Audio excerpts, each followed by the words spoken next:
And now, coming to you live from the City of Angels, Los Angeles, California, it's the Sheena Metal Experience with your host, Sheena Metal, only on KGRA Digital Broadcasting.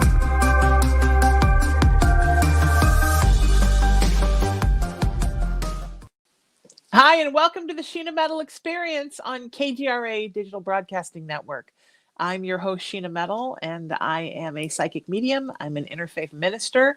I'm a 27-year talk radio host here in LA. I'm a performing artist, and I come to you live from my home in Los Angeles, California, every Friday at 3 o'clock Pacific time. This show is about spirituality. It's about creativity. It's about humanity. It's about passion. It's about service. It's about working to become your best you in this big, beautiful world and inspiring others to do the same. And it may be my show, but it's absolutely always and without a doubt your experience. My guest today is such an eclectic artist, an actress, a writer, a talented musician and songwriter, an MTV VJ, and just like one of my favorite people in the whole world. You know her from MTV's Just Say Julie, from her hit song, The Homecoming Queen's Got a Gun, that then became a fabulous musical that I was honored to go and see, the film Earth Girls Are Easy, and of course, Clueless. My wonderful friend, Julie Brown, is here. How are you, my friend? It's good to have you here. Hi, how are you? It's good to be here. I love your intro. I've never seen it. It's so beautiful. Isn't it nice? Yes, it's really nice. Since my mom passed and I sort of came out of the closet with my spiritual gifts that only people who know me know, so you know, I started wanting to find a show where I could mix my spiritual community and my entertainment community, because I think so many of us as artists, right, our spirituality really drives us. Oh, yeah, absolutely. I mean, there's people that are, you can see very much are driven by that. And then there's people that aren't. And I almost feel so bad for them. Because this business is so hard if you don't have any spirituality. It's like a nightmare, right? It's a nightmare. Yeah. Yes. Yeah. Or a sense of tribe too, right? I mean, your tribe is what gets you through the craziness of this business. Oh, but yes, sometimes I talk to people and they say no, especially it always fascinates me with writers. Where do they think that the creativity comes from? Because for me, creativity is a co-creation between spirit and me. Absolutely. Me too. But for some people, I guess they think they just come up with all that on their own because they're so fabulous. I don't know. Yes, I don't know, but it's so clear that it's almost like a voice, coming to you, coming through you. Yes. But it's not, because suddenly you'll have an idea and you go, what?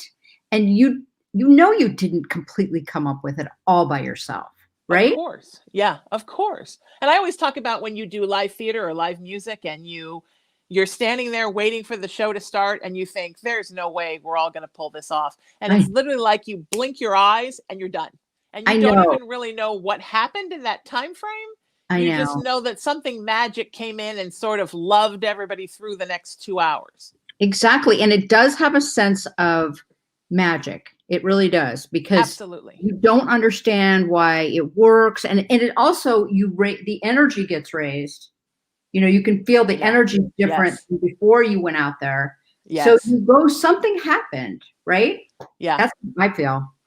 When I came to see the first run of your Homecoming Queen's Got a Gun musical, there was such a charged energy in there between your writing and the acting and the songs, and people were so excited, and there was such a pulse in there that there literally was an earthquake that night, and we didn't even feel it or know about it until the show was over and we went upstairs. There was an earthquake that night. And I used to it was in this beautiful club, right? That's in the basement of a Mexican restaurant. And being a claustrophobic person, I always think, what if I'm in here and it's packed, as it always is?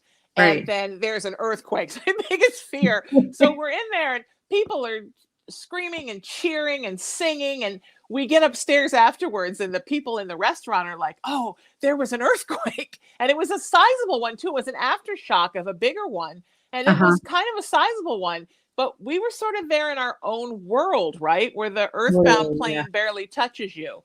And yeah, absolutely. I don't even remember that. That's what's so weird. I was only like in another place of performing. I don't remember the earthquake. Yeah, there was an earthquake that night, and it was I think there had been like a 5 point something like in Studio City, and Uh-huh. this was sort of like a 3.9, but that's still Yeah. sizable enough that you feel the earth shake. Yeah, you But should we were feel in it. there was so much energy, we overpowered the earthquake. Yeah. And I think that is a testament to knowing, right, that you've done something right, that you've moved some folks to lighten people's loads, right, to have people leave a little happier than they came. That's Yeah, the reason we do this, right? absolutely. I mean, that, because like as you're growing up doing this, you do start to ask, what is the purpose of this? Yes, of What, course. what the hell am I doing? But Yeah. I did, for me, the purpose is to make people's lives better in that Yeah. moment. Not like you've absolutely changed their life. It means Right. you've lightened their life for that moment, for that Yeah. time period. You know, Yeah. so it is necessary, because some people think art, you know, or performing is like there's no point to it, but there is a point Right. to it. You Right. know, And does I, and make I people feel happier. I do think you're changing everybody's life, because I think, look, spirituality is science, right? Spirituality is basically science with woo-woo terminology. Yeah. So if you have a plant, like right now, I'm propagating succulents in water in my front yard, and every day they don't get direct sunlight, they don't grow. So in their life, the days they got sunlight affects their entire life. And for Oh yeah. people, right, the days they got their load lightened by comedy, music, dance, those are ultimately affects the path of their life, because every day counts. So a Yeah. day that I went to go see a musical and then I felt better afterwards, ultimately that helped me, right? That was Yeah. one day of healing. And I think we need Absolutely. all the Absolutely. Because I can feel it for myself when I go see something. yeah. When I see something that moves me or makes me feel, just, you notice you're happier and lighter. It's important. It feels like important, because Yeah. you aren't just in the mundane world the entire time getting bogged down by that. I agree. When did you know that? Because I think when we're kids, right, and we start performing, we just kind of have a calling to do it, and we're not even really quite sure why we're doing it. It Right. just is sort of what we do, and we're good at it, so we just keep doing it. When did you really know that you were actually helping people through making them laugh, making them think, making them maybe laugh and think at the same time? Well, it took me a long time to think I was helping people, because I just felt like, well, I have to perform. I just like, from as a little kid, I would do shows for my parents, and I felt like I have to do this. And Yeah, I do remember, though, you know, we'd use the fireplace as a stage like a lot of kids do. And I remember very clearly being, I don't know, 4 or 5, that sure. that not having material was really frustrating to me. Oh, And okay. like, I don't know what to say. I need stuff to say. Like, I mean, I didn't know Right. at that point I needed material, but I remember being frustrated about it. And I also remember I would make the stories up, and my brothers, I'd put my younger brothers in it, and they were terrible. They were always terrible. And I remember being really, really frustrated about that. And you go like, you think it's so obvious, but they would do terrible characters. So I was just aware of that not working and being very frustrated about it, which is crazy, right? Right. Yeah. Well, it's when you knew that you were a writer, right? I mean, I've Yeah. I've had guests say to me, I was doing this musical and I kept telling the director, I think we should be doing this, I think we should be doing that. And finally the director said to me, "You're a director." And then I realized I was. So I Yeah. mean, sometimes we don't know, right? Because we're just Oh, yeah. following the Right. kind of the creative urges that we're getting to be in a place and do a thing, Yeah. but we don't Exactly. necessarily know what our thing is. And clearly, you were somebody, although you're a very good actor and you can act other people's stuff, but you're really somebody who needs to, in addition to that, always be creating something for yourself or for others. Yeah, I do. And that's always gone on. I've always had it. I didn't really think about it or question it. It just was there, you know. Yeah. Like in high school, we were doing musicals, and I would write some of the songs for it and then give it to the director, and he'd go, "This is actually good." So I'd be like happy about it, and they'd use it. But you don't, I don't know, you don't question it that much. You just go, that I just see something or hear something or feel something. Right. You know, and I'm going to try to put it out there. And, you know, they're not always receptive to it, people, but you have to try, right? So yes, I never absolutely. stopped trying. Well, and you didn't know, I mean, when you were first starting out, like when you had the MTV gig, I've interviewed so many great musicians from that time period. And they always say, like, we had no idea how much fan mail we were getting. Like, we didn't know people cared about us because the record companies and the television companies, right, and the networks kept all that stuff. So Yeah. it must be a trip for you now to have all these like middle-aged people that were teenagers and kids when you started on that show, to tell you how much you meant to them. That's like a Yeah. gift that gives forever, right? Oh yeah, it totally is. And the thing I probably should have known, but I didn't realize it was how many gay people it affected.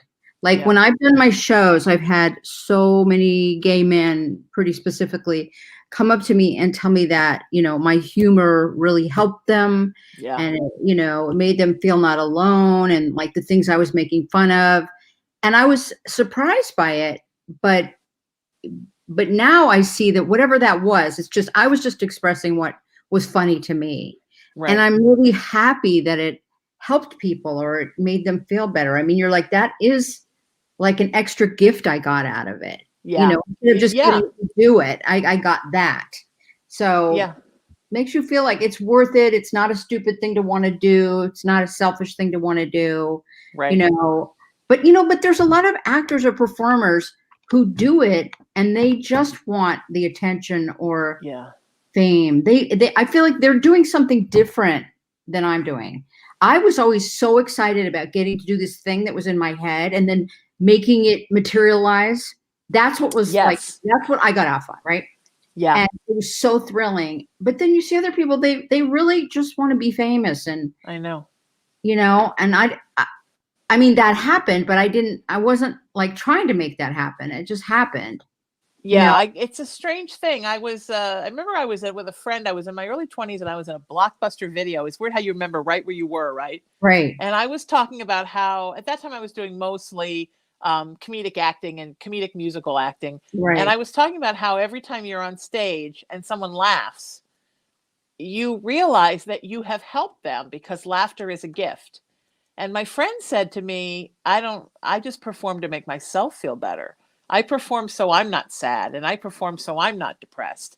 And I guess that factors into it, right? Because we talk Sure. about in the spiritual world, when you give a healing, you get a healing. Yeah. Like Yeah. that night I saw your musical and the audience was that charged. That had to charge, I mean, extremely charge all of you on stage at the same Oh my time, that kind God. of energy. Yeah. We But were so excited by it. but that's not why I go into it. I go into it to heal people and help them Right. because, Right. like you said, life is hard and people need help. And getting through day to day life is a lot. And people turn to musicals, their radio, Netflix to Yeah. make them feel like they can either escape or they can evolve or they can, grow, learn something, laugh, be moved, whatever it is. And we get the chance to do that, which is magic. But like you said, Yeah. I think that probably half of us are in it for that, and the other half are in it because it's their therapy. It makes them feel better. And my answer to that is, well, it's going to be that anyhow. Why not Right. have it also be how it's helping other people? Right. Right. But you know, when you do perform it, it is this mutual thing. You know, you like Yeah, feel really happy that the audience likes it, that they like it. yeah, It makes you feel happy. So it's both. It's really both, you know, happening at the same time. And I know when I was like, I grew up going to Catholic school and I would try to be funny all the time and get in trouble. And I was like, why was I compelled to do that? Why? And yeah, I think yeah, because it was way too serious.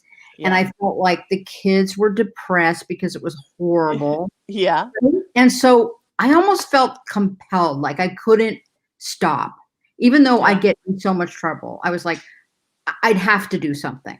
So yeah, it's like feeling people being, you know, sad or just not happy. It's uncomfortable. So you want to do something about it. That yeah. also comes into play, right? Well, that's really it's your higher human purpose, right? It's a spiritual Yeah. mission to see Yeah. that and I was the same way as a kid and I went to public school. I would see all these kids that seemed like like disenfranchised from their Yeah. own selves, Right. lonely, felt bad about themselves, thought they couldn't do things. And I would just make jokes about everything. And then everybody was laughing and felt better. And then teachers got mad. But, Right. That's what happens. That's what and then happens. I sort of didn't even care, Yeah. because it was all about what made people feel good. And then when I got to be, high school age and I got involved in theater, it was really about motivating all the kids in theater. Like, we don't have to be in a dark room and Right. feel like less than citizens. We can be proud of what we do and go out in the quad in the light of day and be proud that this is what we are. So I was Right. always trying to like rally people and motivate them. And a lot of people got angry or told me I was crazy, or because, when you're trying to move things into the side of good, right? There are always people that get upset and want to shift it back because their attitude is, well, if you're happy, then if everyone's happy, then do I have to be happy? Because I don't want to do the work to be happy. I don't even know what their motivation is to shift it back to unhappiness. It's like, I don't what? know, but I think that's part of it. Yeah, maybe it is. Maybe because then they're obligated to actually feel differently. It's like when if one friend in a group gets sober and everybody stops talking to them, and they're not upset. They're not preaching to their friends. They're just doing Right. their own thing. But it's Right. like, great, if she gets sober, now do I have to get sober? I Yeah. think it's the same thing. I think some people, I have learned in my, 55 years of life, that some people are allergic to joy. And Yes. those people, boy, does my joy piss them off like nobody's business. Right. Right. And they'll come out and tell me. But I think that is the struggle of those of us, right, that are constantly motivating people. And I think the gay folks, part of it, I think, is I had somebody tell me once that I had a gay man sensibility. I think that's probably the highest compliment anybody ever paid me. Yeah. And I'm sure you do too. Yeah. But I also think that when those kids were teenagers, right, and kids, they wanted, not so much now with these generations, but our generation, they wanted so much to break out and be able to be that wonderful, fabulous, flamboyant person that they were, but they felt like they kind of had to keep pushing everything down. So watching you be crazy and fabulous and a little snarky and say what you thought and talk about what the world and what was going on, it was a freedom, represented a freedom to them that they didn't have. Yeah, I think that's what part of it what is. I think that's what it is. And when I think about it like that, it makes me feel happy that it happened and really bad for them, because you go, if you couldn't do these things, it would be so crushing. Yeah. Right. And I don't understand it. I don't understand. I mean, it's so weird that it's become such a thing in the country right now, trying to repress other people's happiness. Yeah. Like, why? Why is that important to them? Yeah. I don't know. I mean, there's so many things that I think in any government, in any country, right? There's so many things that should just be basic focuses, like making sure everyone gets fed, making sure everyone has a safe place to sleep, making sure everyone is educated, but controlling who sleeps with who and who does what with their body. And that just seems so, who cares? It's compared so to these major issues, like, are we all fed? Right. Is everybody getting educated? Does everyone have access to knowledge and education? Are we all eating well? But it seems the priorities get all mixed up. And I think the last 20 years or so, we've really been feeling it in this country. And I kind of hope that 9/11 would make it better. I think it did for a hot minute, and then it didn't. Yeah. Then I really hope the pandemic would make it better. And I think it did for maybe a year. Yeah. And then it didn't. I just think people are so reticent to surrender into getting along with people that believe differently. And it is surrender, right? It's not being so stubborn. We're not all always going to be the same. We don't need to control everybody else. Just let people be who they are. What are they so scared of if someone believes differently than them? Why is that scary? I think people are just scared that someone's going to take away what's theirs. Whatever that thing is, right? Someone's going to come and take your gun. Someone's going to come and take your child. Someone's going to come and take your right to own your home.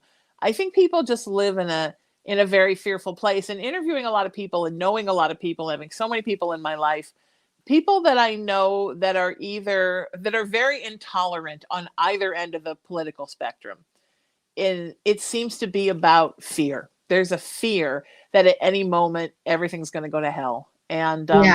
I mean, I think we live with that fear kind of hanging over us, every human being, right?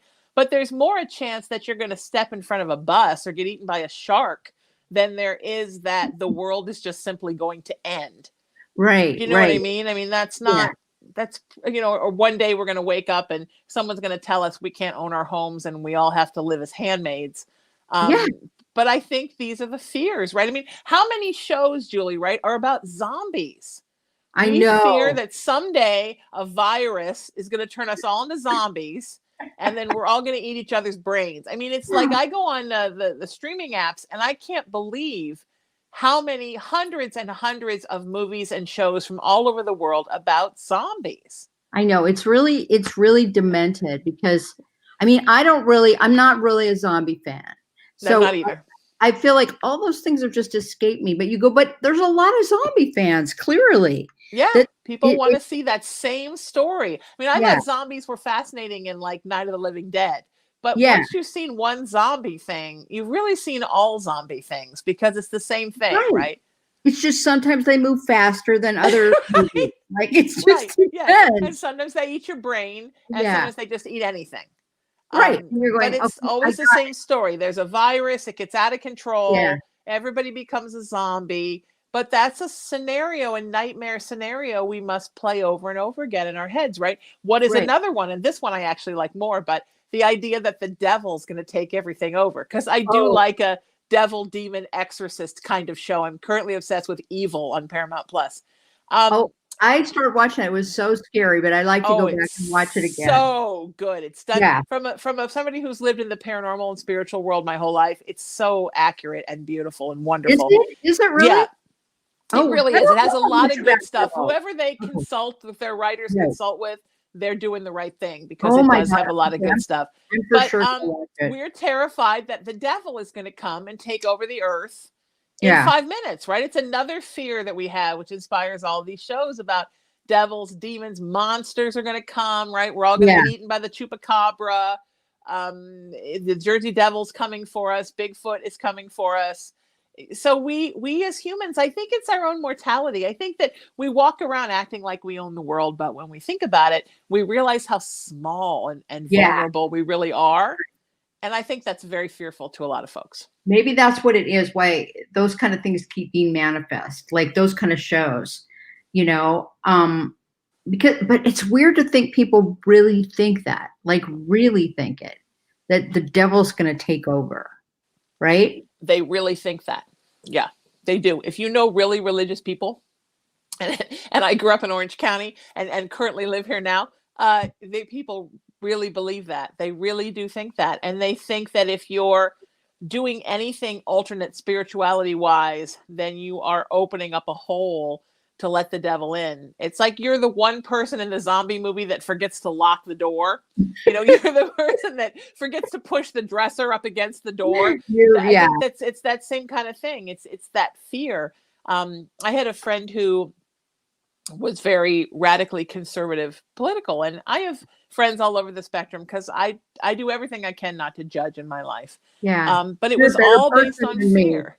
It was this idea that all these people, all the foreign people outside of the States, right, from these different countries, were all going to get nuclear weapons, and then they were all going to end the world. And it ultimately, I think, is a fear of one's mortality. And I don't want to live, like I love living, and I'd like to live to be like 212, but I don't want to live enough to be in fear and do fearful things to ensure my own survival. Right. It's just not. It's almost like that. I always feel like they're making up like a cartoon reality that doesn't happen, but they're scared of some, made up reality that isn't going to happen, wouldn't happen. They believe it, right? Yeah. Just out of fear.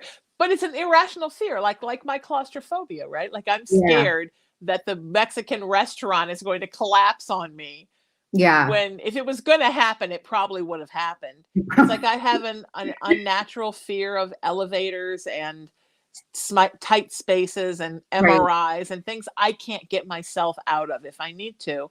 But Yeah. then I see I'm thinking about people who live in New York, right? And they're just up and down those elevators all day. And I'll say, have you ever been stuck in one? No. Oh yeah, for like 2 minutes, but then it was fine. And I think, how do they do that? Because I I would know. just be like, ah, the whole time. I But I know. know it's an irrational fear. I think the problem is with some of these more cultural and sociological and political issues, people don't know it's an irrational fear. They think it's like a real fear. I think you're right. I think they don't think it's the same thing like being scared of spiders. They don't know that. Right. Right. Just like you're kind of just making it up and imagining it. The And spider is more scared of you in all reality. yeah, yes. And but it's like it's so weird. I think that you're right. It's just irrational and they don't know it's irrational. Yeah. Haven't I know realized. people that grew up here at the beach. I grew up in Huntington Beach, and I know people that grew up here and they're terrified to put like their foot in the water because they think a shark is going to get them. Well, I mean, if you're just going to be logical, right? A however Right. many ton shark is not swimming in 6 inches of water because it's impossible. So, but they're just terrified that like it's going to reach out from the depths of the ocean and Yeah. grab them with their 3 toes in the water and yank them And in. yank them in. I also think it's undiagnosed anxiety. It is, yes. You know, because I went through a giant fear of flying right after I got divorced the first time. And I realized later that it was just the insecurity, the fear of something falling apart. Yeah. And I worked on it and then I got over it. But like, that's what it is. It's undiagnosed anxiety and fear about something. And so they attach it to something. You know what I mean? Yeah. So, yeah, but if that's you true. don't know that's what it is, you really think the plane's going to crash or Right. the devil's going to get you, you know? Do you think it happened, Julie? Because I know when you go through a major breakup, and a divorce is like the biggest breakup of all, right? You sort of feel like your life is spun out of control. Oh, and I think yeah. when you feel like you're out of control, then you fear things that are out of your control. Yes, I And very much, I flying. was like shocked that it happened. It, you know, I did like, so getting on a plane, something I can't control. Right. And I felt like it was just more and it was too scary. So Yeah. I couldn't fly for a while. Yeah. And that's really, you know, it's not great if you're trying to be a No. performer. So I had to work on it. Right. No. Do you I know know. my best friend we've been friends since I was 14. She has never been in a plane. Ever. Because And she of has that? done way more traveling than me. Like they've gone to Europe on boats and trains, like, but she will not. They drive across the country. I think when they went to Europe, they drove across the country. And then in New York, they took the Queen Mary 2, and then they took a train to France. Like she does not get on a plane ever. What's her And explanation for that? is terrified of crashing. Sure, it's going to crash. I think terrified of crashing. With me, it's not the crashing. It's because I've been in a couple of 3 real doozy car accidents. I'm like, yeah, apparently if I'm going to get the crap slammed out of me, it's going to happen on the ground. But for me, it's the claustrophobia. But I have learned that because planes are very small now compared to when we were kids. And Yeah. they lock the door now. They lock the cockpit. They don't let you walk around. It's a lot different than it was. But I find that I go to great pains to book the front row of a plane. Uh-huh. And then if I'm in the front and all I see is the flight attendants and the captain and the little cart with the drinks, and I don't see the 200 people sitting behind me, then I don't feel that. And I've gotten to the point now where I can fly even without assistance of a little pill, which for me is a huge feat. Just to be able to do it with the pill was a huge feat. But you're right. I realized that I was limiting my life by not being able to fly places.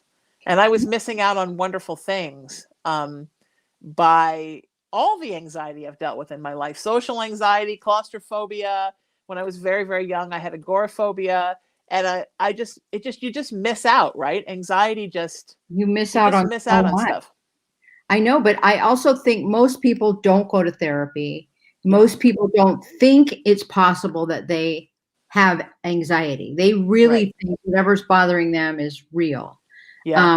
But when you realize that it's manifested in this fear, then you can start to take it apart, Yeah. But It's most interesting. Yeah. people don't want to I'm go to sorry. therapy, right? Most people don't want to go to therapy. Right. And they don't want to get help. They don't No. want to, they'll go on a plane and drink 5 Bloody Marys, but they Right. don't want to get an anti-anxiety medication just to take when they fly. They'll be like, oh, it's okay. I just have 5 Bloody Marys. And I'm like, you do realize that's the same thing, right? Right. It's But exactly the same. and I think a lot of creative people, because Julie, I think, and I know this is a case with you, a lot of creative people are empaths. Yes. And they feel everything. And with me, I realized with the plane, it wasn't the fear of crashing. It was all that energy in a tube where none of it could escape. And I was feeling everybody's everything. So if I Yeah. don't have to be back there in the middle of them, I don't feel it as much. But I Yeah. think anxiety is very common with artists because really great artists have to sort of feel the pulse of the earth in order to create. But that means feeling everybody's stuff. And it's a Yeah. lot. And you don't know that's what you're doing. You don't know. It takes a long time to understand that you're feeling everybody's fear or everybody's Yeah. pain. You just think it's yours and you're trying to do something about it. Yeah. So yeah, I think that is one of the things about art, that you have to feel it. And then you want to do something about it. Right. Because if you don't feel it, right? If you don't write from your soul, if you write from your head or you write from a technical perspective, it feels flat when people see Yeah. it. It doesn't feel real because there's no heart and there's no soul in it. Exactly. And when someone asks me to read something, and they're not in that work, and I've said that, like, you're not in here. It's not very good if you don't put yourself in it somehow, in the sense of your emotion or your point of view. It is flat. It's just like, you're observing something from across the room. It's not right who you are. And a lot of people also don't want to really examine themselves and how they really feel.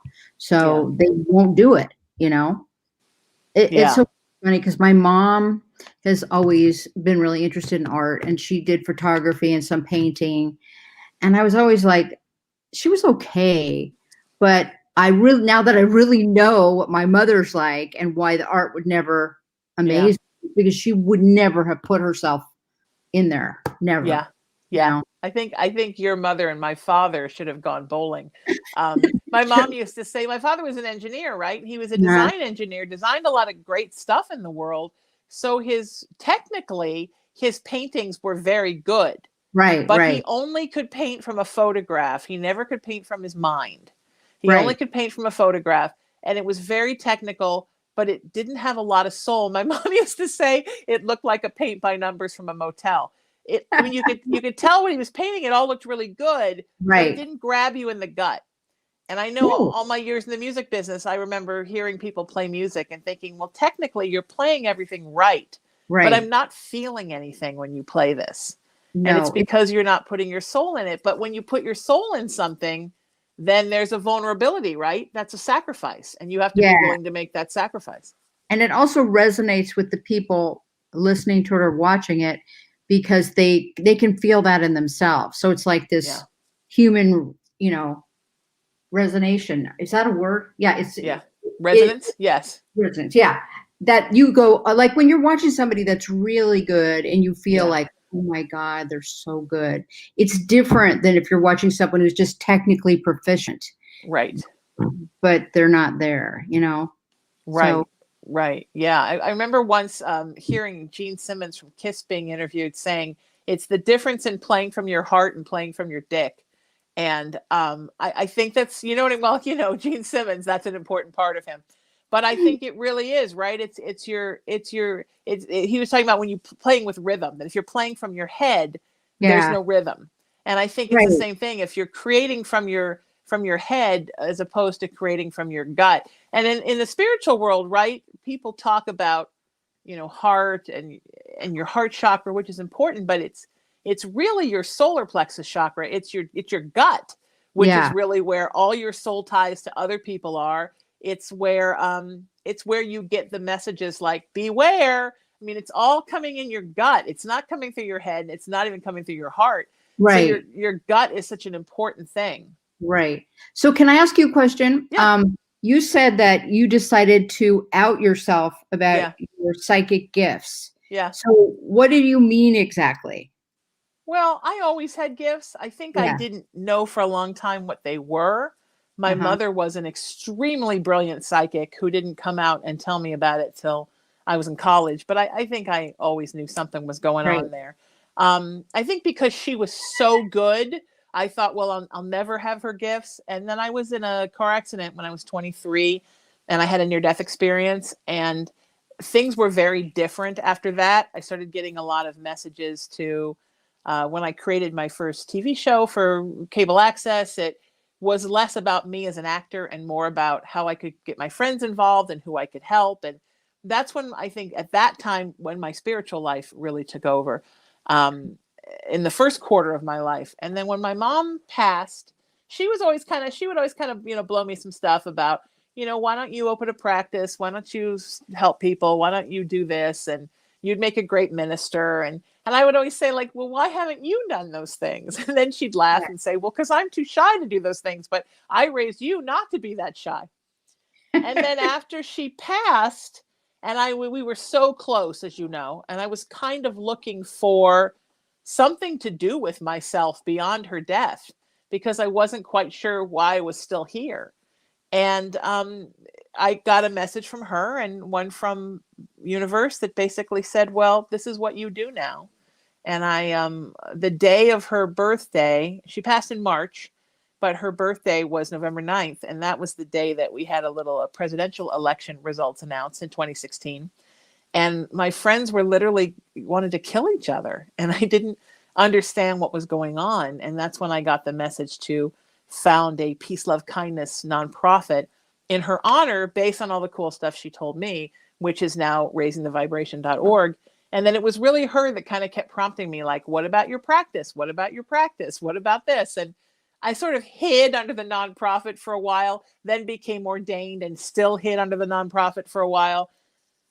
And then my life just kept changing. Something happened to me when she changed. I think when you lose significant people in your life or significant situations in your life, you are forever altered for that. Yeah. And after she passed, I just started caring more about the spiritual health of the world and less about, how many red carpets I went to. Yeah. And so I opened my spiritual practice and it immediately started to grow, which meant, I was on the right path. And then, COVID hit and I thought, well, that's it. No one's going to call me for anything. And my practice took off because people were in such need of help. Yeah. Yeah. And I didn't think anybody would ever let me work at their church because I was never a churchy person. And then the wonderful gay church, MCC, invited me to come to their founders church and be their interfaith pastor. And I've been doing a service there for a little over 3 years now. Doors just kept opening. I'm sorry? Where is that? They're in Hollywood on Hollywood and Fountain. No, Okay. Hollywood and Vermont. Yeah. Yeah. Right where Hollywood and Sunset turn into each other right there. Yeah. Okay. But now we do everything. Right now I'm doing everything online. And Right. I don't know. It changed my whole life. And part of me says I wish I had always done this work. But then I have to remember that everything happens for a reason. Yeah. And that everything I did in my life prepared me to do this. But I didn't talk about it for years because I thought I'd be run out of Hollywood on a rail. But all my friends and all the people I know have been really accepting and really wonderful. I don't think anybody's been crazy or weird about it. If they are, they're not telling me. And I should know because I'm a psychic. That was a joke. But yeah, it's just, I always say it's like that Madonna concert where she wore her underwear on the outside. Now I just wear my underwear on the outside. Like this is always who I was.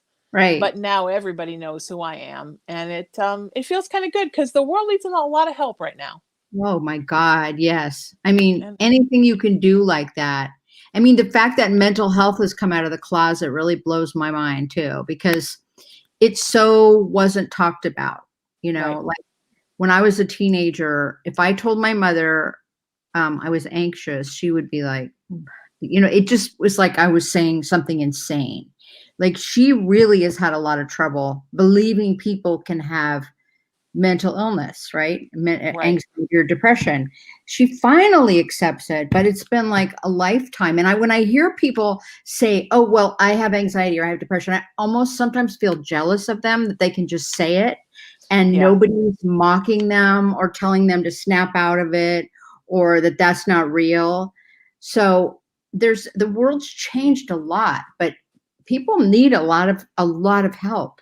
Yeah. And I'm glad it's come out of the closet because it has to, right? Yeah.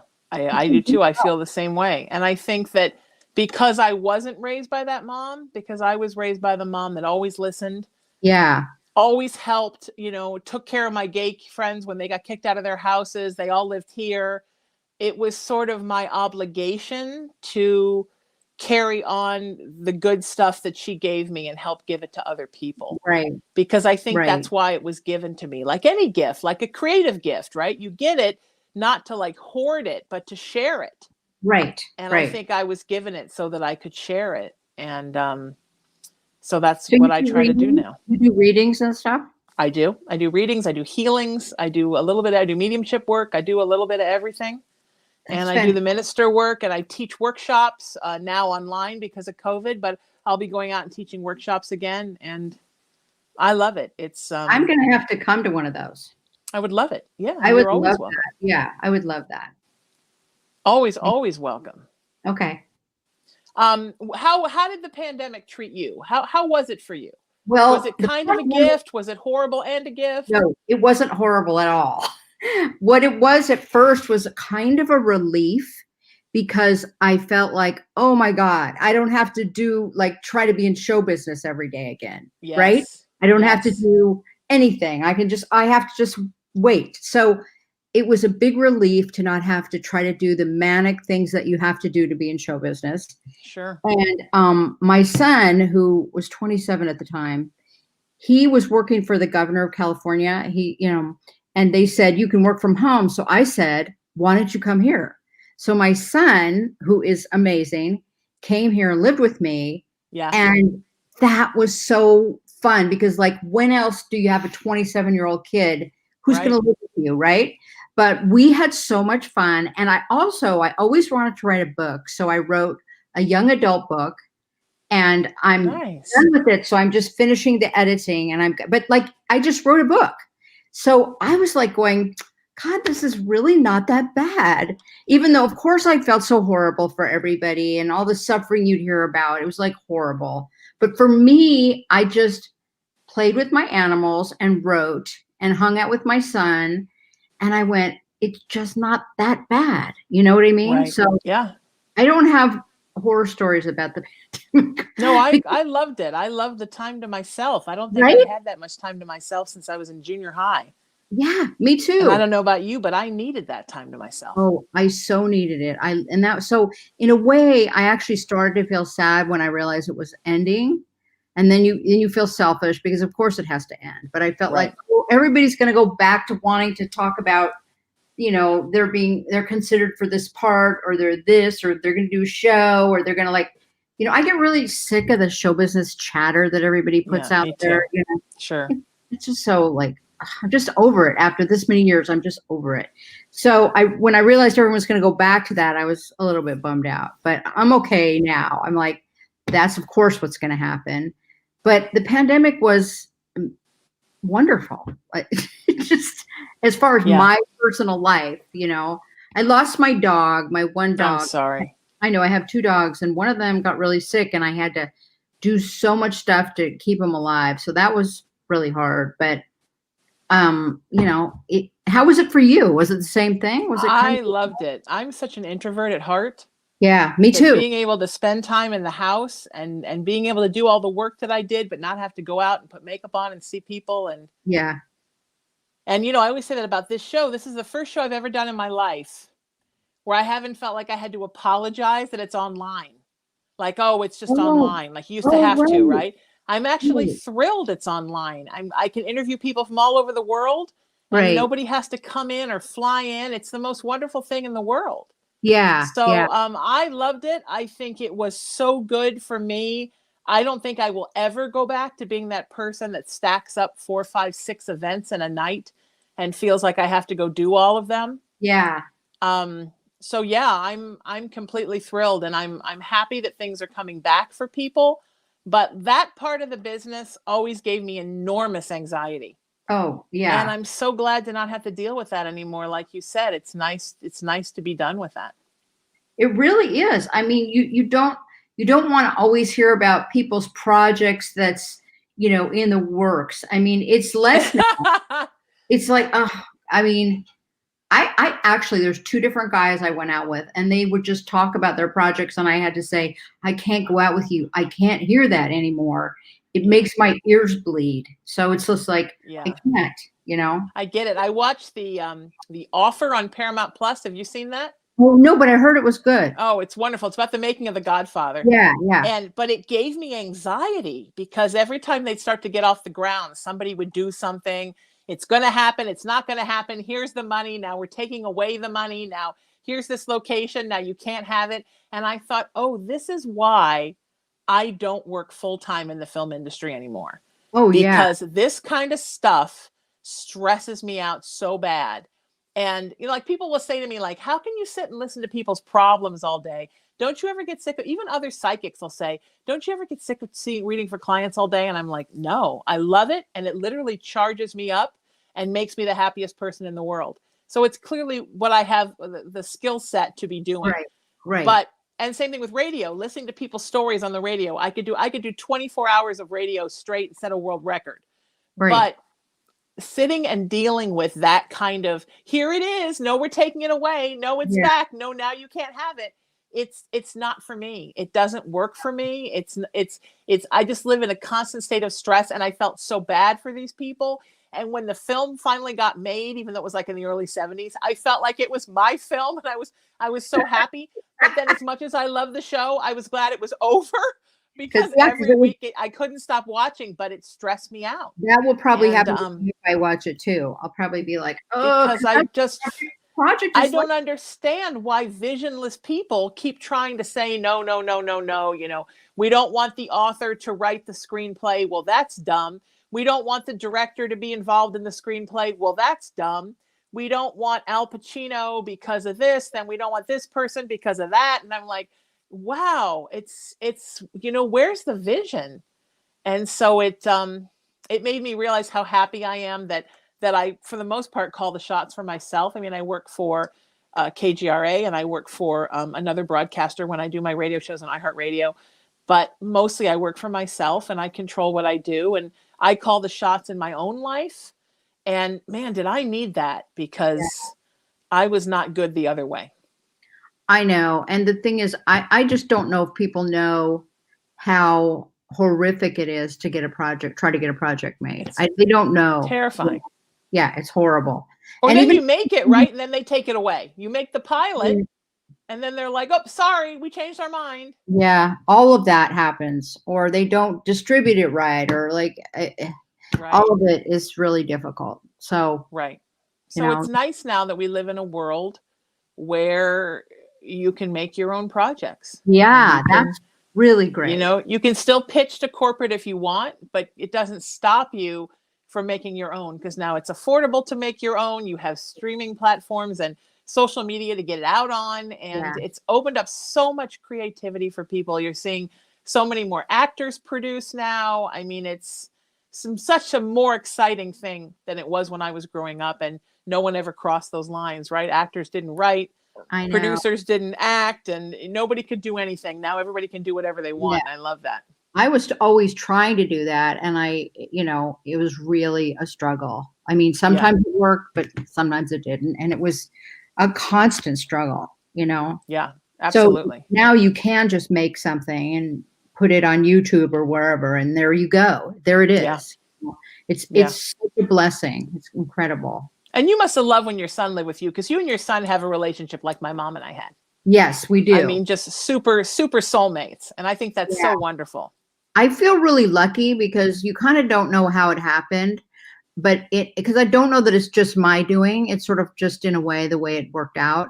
But it was so much fun to have him living here. It was we just had a blast together. So I love it. I'm really lucky. And you're lucky that your mom was lucky. Yeah. And now that I'm in her house and sitting at her desk doing this show with all her magic coming off of it, Oh, I'm that's the luckiest girl awesome. in the world, thinking That's about my childhood home and loving being here and still having great. my LA place and getting the best of everything. So I And feel like the luckiest girl in the world. yeah. Yeah. So, Thank you for being here. Where can people find you and learn all about you? And I'm okay. excited to see your face soon. We need to plan some I'm FaceTime. gonna do another podcast. I did do a podcast for a while, but it'd be so hard to do. So I'm gonna figure out some kind of streaming or podcast thing to do again, but I have to do it so that it's doable. Sure. Let's see. I'm trying to even remember what my career is right now. Oh, I have I have a movie called Alien Vacation coming out this year. Nice. And there's a Hallmark movie I'm in called Craft Me a Romance. That's coming out in the fall. So they can see that, or go to juliebrown.com for, my other videos and stuff like that. I love that. Thanks for being here, my friend. It's good to see you. Oh, thank you. So good to see you. Congratulations on your show. Thank you, honey. And you too. Thank you for the wonderful Julie Brown and KGRA for this great show.